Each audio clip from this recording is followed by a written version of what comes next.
Moli dunyo keladi ketadi. Bir-birimizga qilgan mehr oqibatimiz va yaxshiligimiz qoladi. Mehrlaringizdan ayamaysiz sizlarni. Mol mulk uchun ham yema.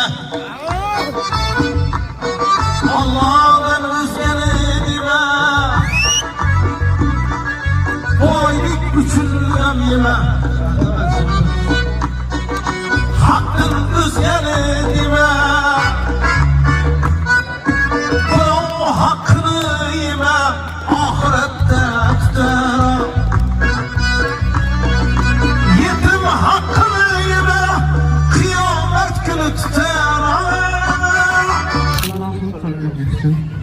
Sizga ham nasib etsin. Baytullohga borishda Allohning sizga nasib etsin. Payg'ambarlar doimiy bir nasib va hojib bo'ladi. Rahmat.